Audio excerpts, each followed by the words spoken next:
Hello, this is Jay Leno. You know, and after a hard night of being funny, I like to sit back and relax with the Ken Behrens Show, WJBC Radio. Boy, that is amusing. How about that? I just played that so you would think that you're talking to a very important radio station, Penn.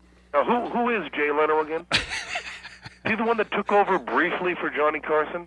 He's still there, isn't he? Blew him out of the water? I think so. Around the early 90s, wasn't it? Something like that. Replacement for like a couple of years. He'd come on a few times a week, and then he took over the whole show, and then Letterman moved opposite him in the same time slot and became the king of nighttime television. Is that right? I don't know what's going to happen there, but Leno evidently is... Hot and Jim.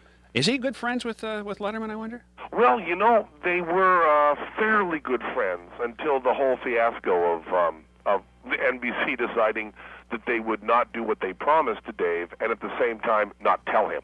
Mm. Which is they treated him a little worse than like a fry cook at Burger King. And I'm an egalitarian sort of guy. I don't think you should be treated a lot better than a fry cook at Burger King. Not the same. You promise someone a job and a promotion, then the boss should call him up and go, listen, man, we're not going to do it, opposed to having him read it in the paper. Yeah, I guess that happened. You've been on Letterman a lot, haven't you? Lots, yeah. We go on Dave all the time. I think that Dave is like the best person working. Yeah, he's funny. I don't mean in show business. I mean the best person working. I haven't interviewed every single coal miner in West Virginia, but so far, several 100,000 people, I think he's the best person working. Whether he's doing the job he should be doing is another thing, maybe, huh? Exactly. Okay. Penn Jillette is on the line of Penn and Teller, and I saw you guys on Broadway, or really off Broadway. You were a block off several years ago, and you have one fantastic show, I have to tell you. Thanks. Yeah. And we'll be doing, no matter when you saw us in New York, we'll still be doing some new stuff at the Champaign and the Peoria shows. You are in Champaign tonight, and you are in Peoria tomorrow night. Tomorrow. Yeah. And we're going to be going right by your house between the two. Drop by if you want. We'll give you a little honk. No, we know you get up early. We'll be coming by at 1 or so in the morning. Want to bother you. But just in case your light's on, have some chips ready. Okay. All right. You have been doing magic now for quite some time. In fact, wasn't it a three-man act at one time? Yeah, it was a three-man act. We had to kill the other one because he knew too much. Oh. But we used to be the Asparagus Valley Cultural Society, and we played in San Francisco for 3 years, and before that for a couple of years in Philadelphia.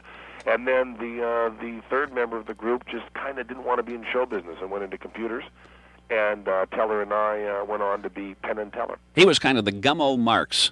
Exactly. Of the Penn and Teller. Zeppo. Well, Zeppo, I guess, dropped out too, but Gummo really...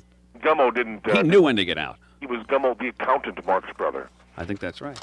You're interested in all kinds of show business, but I think I've always had a fascination with the magician, maybe the seedy magician, huh? Well, you know, Teller was the one, when we first started working together 18 years ago, which I believe makes us now that Bob and Ray are only Ray, I think that makes us the oldest or the longest together comedy team, except for perhaps the Smothers Brothers. And they had no choice. They're brothers. But we are the longest people who've been working together who don't like each other. 18 years. And we all started with just a brilliant idea Teller got. Teller, when I first met him, was a high school Latin teacher in Trenton, New Jersey. I've forgotten exactly what level of Dante's hell that is. But that's what he was doing, and he was, thinking about magic all the time. And he said to me that he thought that magic was an intellectual art form. Now, when he said this aloud, I thought it was the same as saying, pigs can fly, and a guy from Arkansas will be president. I thought it was complete nonsense. And then he explained to me that instead of doing magic like, just believe whatever you see, illusion, that Doug Henning, David Copperfield style, if you did it for smart people and didn't insult them and had a chip on your shoulder, that you would have irony, and it would be a much more powerful and funny form. And then you could do really intense stuff, but do it all with a giggle. Yeah, now much like Carl Ballantine, only you're not like Carl Ballantine, are you? Yeah, except the Carl Ballantine was just a comedian. He never did things that were unexplainable. And we do many things that are. So we do tricks that literally Houdini did, and at the same time with the kind of irreverence of Carl Ballantine, except that the tricks are really working. And if they don't work, they still work. Like, I don't know if you saw the water tank, which we'll be doing. Yes. We put Teller in a tank of water, and he's under for 8 or 9 minutes, which is a world's record, and which is what Houdini did. But he dies. But even the audience knows that the dying is fake, they know that the trick is real, if you know what I mean. Yeah. So it's just a little more complex and a little goofier. Now, you did a thing where I think Teller got in a crate and you dumped him into a river. That was a random person we put in a crate. We were really upset. We did this tribute to Houdini, and we weren't kidding. I mean, the way they did this tribute, it was several years ago on Halloween. They did this tribute by having everybody come on and do Houdini's tricks faster than Houdini did them. And nothing would have offended Houdini more than people doing his tricks. Like the metamorphosis thing. Yeah, they would do it in like 2 seconds, so it made no sense at all, but they would do it faster than Houdini and kind of gloat. Ha, ha, ha, you're dead, we're doing your tricks faster. And we thought, what a horrible way to honor somebody. So what we did was we came out and said, we want to show how hard this is. We had a crowd of people standing around. We picked a person out of the audience and said, how hard do you think it is to get out of a trunk? And he said, well, I don't know, if you know what you're doing. And we handcuffed him, shackled him, put him in the packing crate, nailed it shut, lit it on fire, and threw it into the Hudson. And then just watched it sink. While we stood there and went, wow, Houdini really was good. And although it was a comedic conceit, the idea was to be funny, it was still a fabulous trick because we were on concrete. And we obviously had to slip the guy out because, we didn't want to do hard time for exactly. For something that wasn't network. Yeah. So, but that's strange. Where exactly does reality end and the trick come in and all that stuff? The audiences, they feel like they're a part of it, and yet then they're always caught off guard, aren't they? No, you have to go. The audience never really is. I mean, one of the things, we were talking about David Letterman earlier, when he came to see our show, he went nutty for it, but afterwards he said something that I thought was tremendously insightful. He said how angry he got at newspapers and all the media talking about how out of control we are. Because Dave said what makes your show good is the fact that you are so much in control. He said, if I felt you were out of control for a second, I couldn't watch a man drown on stage. Mm-hmm. I couldn't watch a man hanging over spikes. I couldn't watch people bleed. I couldn't watch all these surprising things unless I knew you were complete control freak. Right. So we know we're being tricked. So you know all the time that we do that, and it's kind of like a roller coaster. You go over the roller coaster, and your heart jumps up into your throat, and you scream, but intellectually you know you're completely safe. And I would never want to, except jokingly, tell people they should come to our show because we might get hurt, because that's just wrong. People should never be hurt doing shows. Houdini's rule, and many people don't know this, but Houdini's rule for doing a trick was he would not do anything that was more dangerous than sitting in his living room. No, I didn't know that. He absolutely swore by that. There is a gentleman, I don't know if he's still around or not, Lionel Martel is his name. He was known as Mr. Magic, and he was Houdini's assistant as a kid. Last time I saw him, he was in his 80s, and he lived in Danville, which is not far from where you are right now. Really? Yeah. Yeah, well, Teller's a real Houdini nut. I'll have to ask him about that. Lionel Martel? Yeah. He carried, in fact, he brought in a whole scrapbook, because he was in studio one time. He brought in a whole scrapbook of Blackstone and Houdini, and he carried a card. He carried a magician card that was signed by Harry Houdini and showed it to me. Wow. It was something else. It's 11:14. We're talking with Penn Jillette of Penn and Teller. They're at the Assembly Hall tonight, and they're also over at the Peoria Civic Center tomorrow night. And if you have a question you want to ask, why, feel free to give us a shout. 829-2345. You don't mind taking phone calls. I should ask you that first.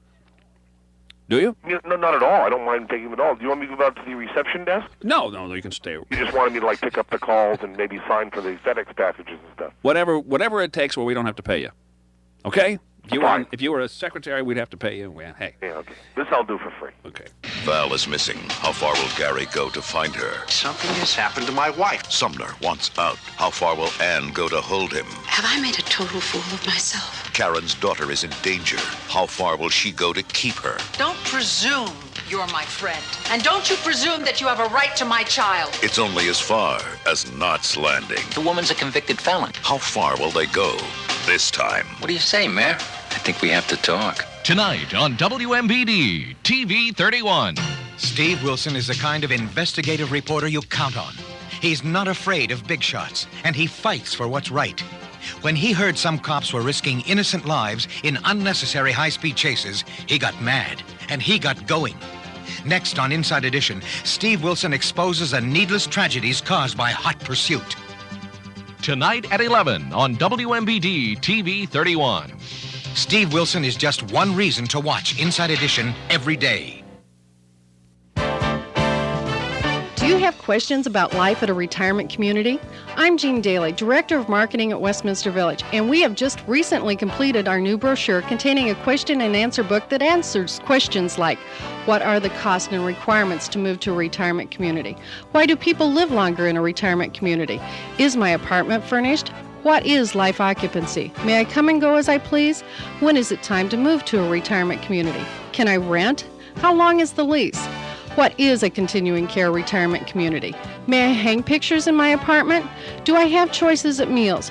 What services are available to residents of a retirement community? Are there hidden costs? May I have overnight guests?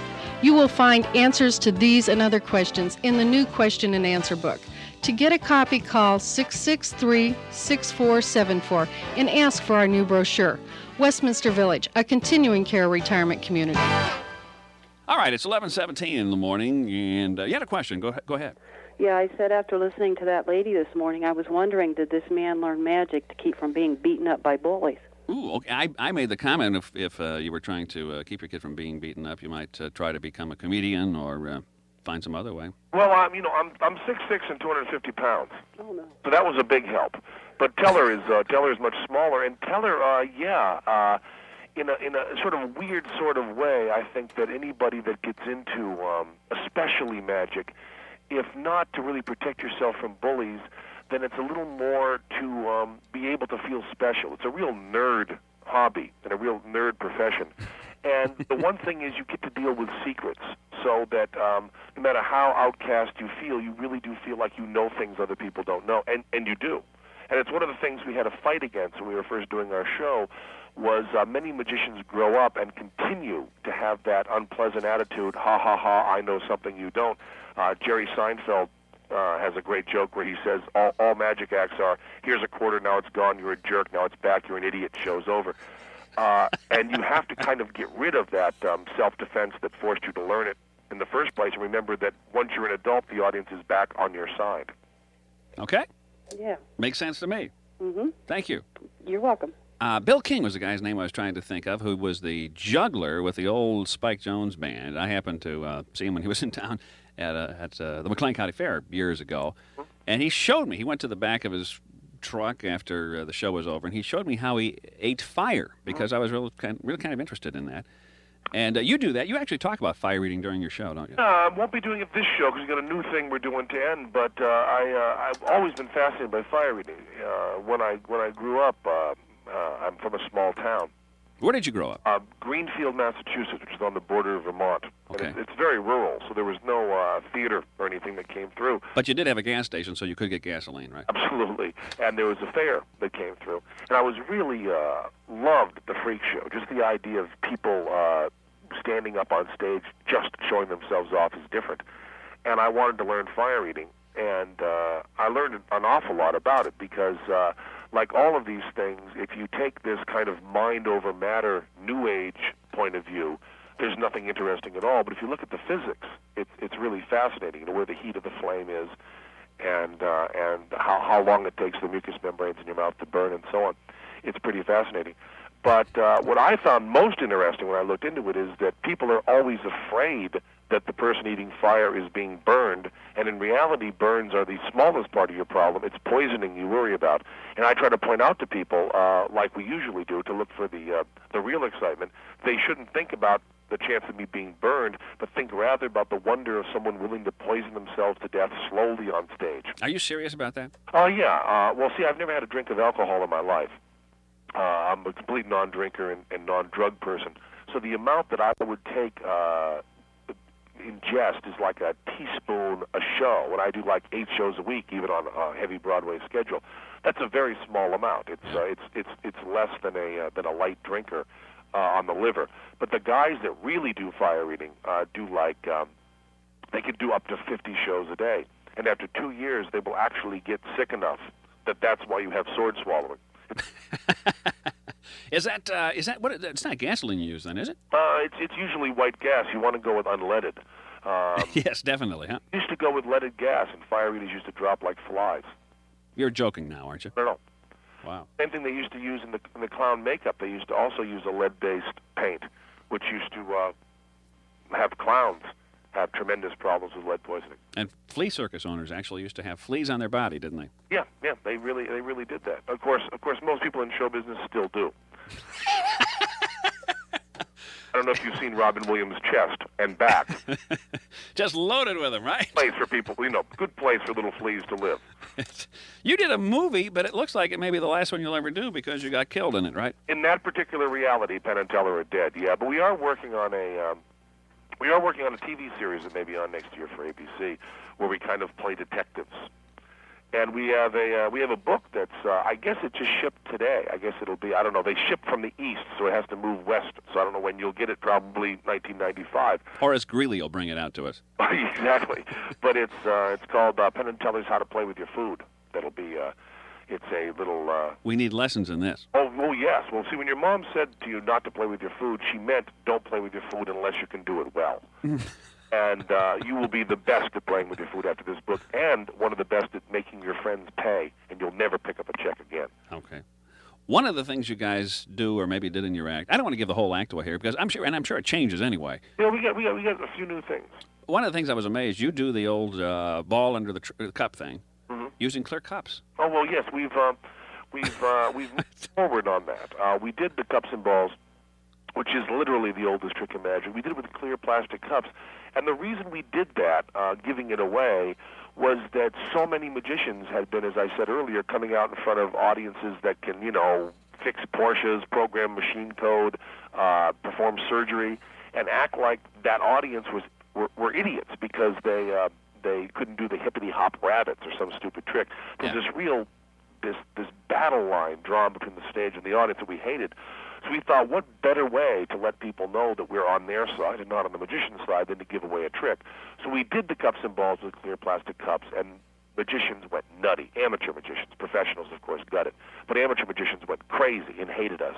And then they kind of calmed down, and we've been on TV a lot, and we won all these awards in New York, and, all the critics loved us. So magicians kind of came around and dug us.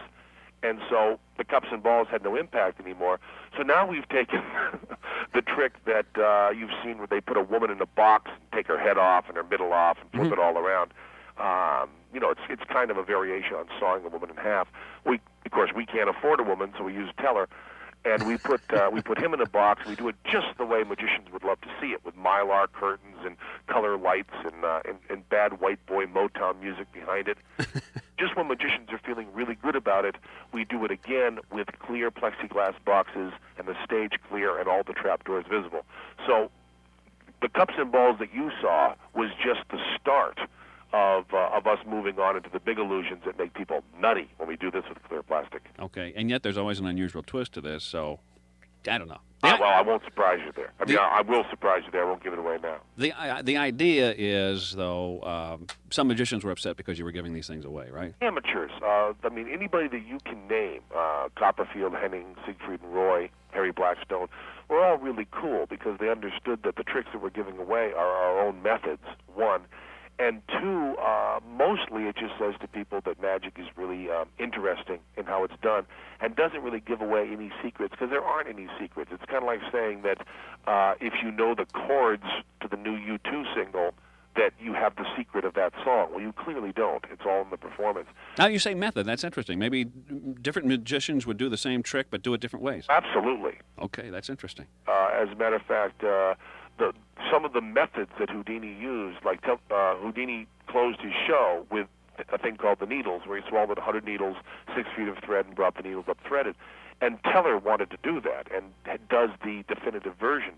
But Houdini's method only worked for a person who was as much of an aggressive bully and as loud and talkative as Houdini. Mm-hmm. And did not work for Teller being silent, because a lot of it, there's a mouth examination. And right, and there's a great Groucho Marx line from that. Right, when Houdini got Groucho on stage without the mustache, did not know it was Groucho, and Groucho was to examine his mouth to make sure that the needles had indeed been swallowed. And Houdini said, "Do you see anything in there?" And Groucho turned to the audience and said, "A little pyorrhea." Another part of that story is that Houdini would never speak to any of the Marx Brothers again. Seriously? The rest of his life. Oh, yeah, Houdini was a nut. My favorite Houdini story was Houdini was backstage. It has nothing to do with tricks or anything. It just shows his personality. Houdini was backstage talking to, I think, Thurston. I'm not sure who the other magician was. He was backstage talking with him, and a fan came back and asked Houdini for his autograph. And Houdini said, certainly, and signed Harry Houdini. The fan took the program, started to walk away, and then recognized Thurston and said, it's Thurston. Can I get your autograph, too? Now, this troubled Houdini tremendously. Mm-hmm. So Thurston took the piece of paper and signed Thurston. And as the fan was about to leave, Houdini said, give me that. The fan turned around, gave him back the program, and Houdini took a pen and wrote under Thurston's name, Witness. It goes to show you just how much he would have appreciated people doing his tricks faster. Wow. Yeah.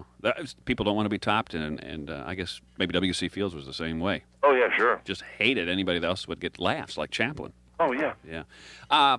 If you had your choice, and of course you're doing both here, which is the most important thing to you, comedy or magic? Which do you enjoy most? The answer that I always give to this is an honest one. Perhaps I should think of a funny one instead. But it's really neither.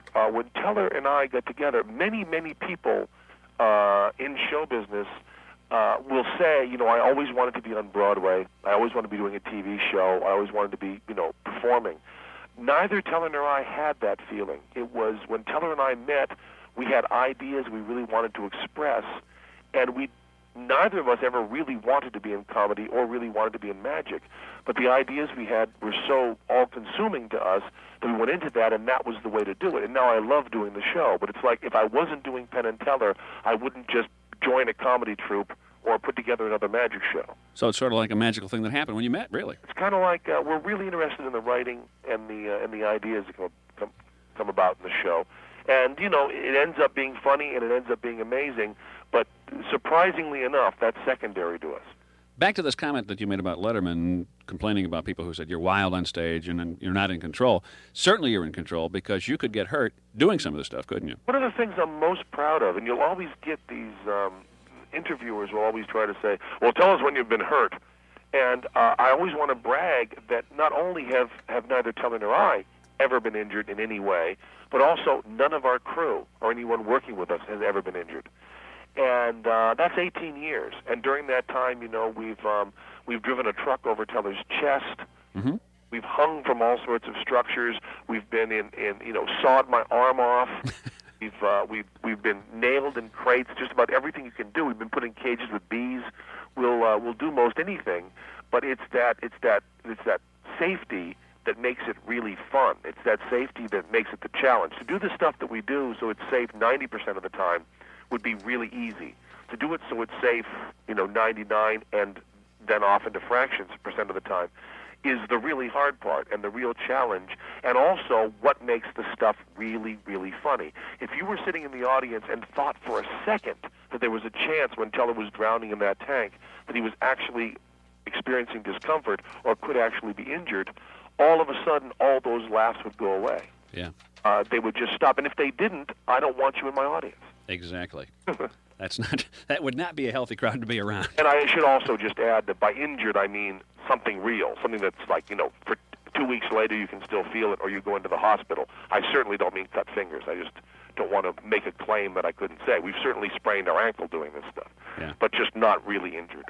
And you actually, above and beyond all the rest of the stuff that you do on stage, you actually do know Casey at the bat, don't you? Oh, inside out. Okay. I can do it faster than anybody alive. I wish I had time to ask you to do it, but time has slipped away. Penn Jillette and I don't know what Teller's first name is. Is that a secret? Just Teller. Teller. Penn and Teller will be at the Assembly Hall tonight at 8 o'clock, and I think it's an 8 o'clock concert tomorrow night over at the Civic Center as well. 7:30 in Peoria. What time? It's 7:30 in Peoria. Oh, 7:30 over there. I guess they roll up the sidewalks a little quicker than the wild nightlife of Champaign. Okay, so if you want to get tickets, here's the number at the box office, 217-333-5000, or you can call Ticketmaster at 217-351-2626. I did see you guys off Broadway. One of the best shows I saw all the time I was in New York. Great, thank you.